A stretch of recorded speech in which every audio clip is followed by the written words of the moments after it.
Turns out that Spotify has plunged to an all-time low days after Daniel Ek buys $50 million in stock. Hope I pronounced his name right. But man, all-time low Spotify. What are your thoughts on this? This would be this is a result of a few things. Spotify stock launched, what was it, 2018, I believe, and launched around, what was it? Let's go to the chart.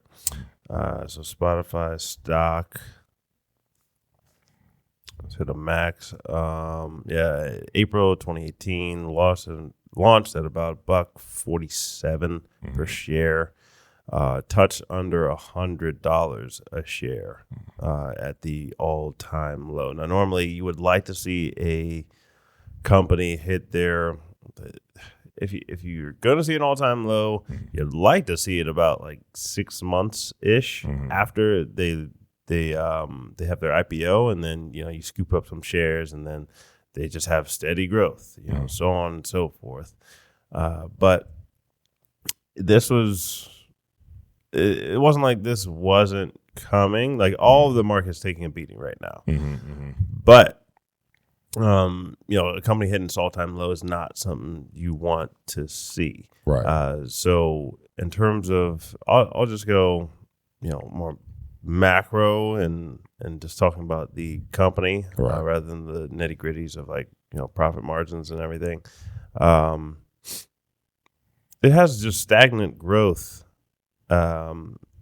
There's a big problem with artists and royalties that's going to eventually hit its head whenever there is a solution where artists can set the price they would like to get per stream. Right. And as soon as that happens, this is gonna tank even further. Like it might be to the point of just like this is done. Right. Completely. So I would keep an eye on that.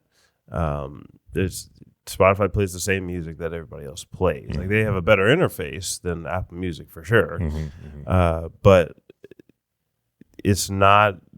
They're just essentially like a hedge fund ish, where they're just taking the money in, distributing it out to people, but the rate they're giving people is just not all that great. Right.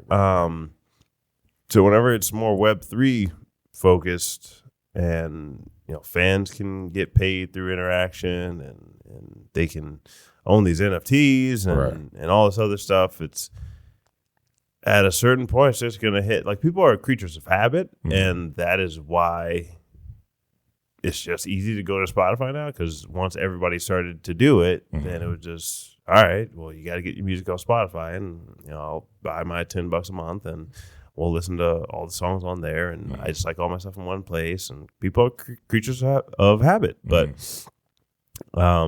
whenever there's a better technology, like Spotify was a better technology, right, than trying to buy every song for $1 on iTunes, and that's why a lot of people switch to it. But whenever there's that next iteration, and like I said, they've been very slow on innovation. Right. I just don't see it. I personally don't see it for them. Like I like the podcast direction, but I don't know if that's going to be enough to hold them. So not saying that they would like completely tank, but I don't know, maybe they can somehow try to pivot, kind of, like the great Yahoo crash.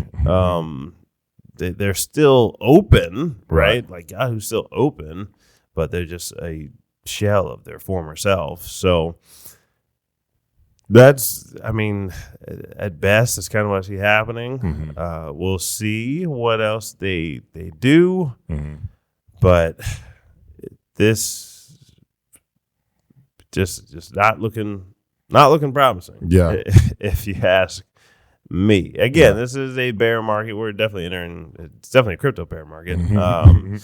But I think is entering stock bear market. It should be entering stock bear market. Let's see. Our highs, I know a lot of people touching off the highs was around November for a lot of stuff. Spotify's high touched earlier in 2021, so it didn't even touch back up to highs in November. Oh, wow. So, yeah, we're hitting around the 6-month mark. Could get worse before it gets better. Think so? We'll see. Just sounds good.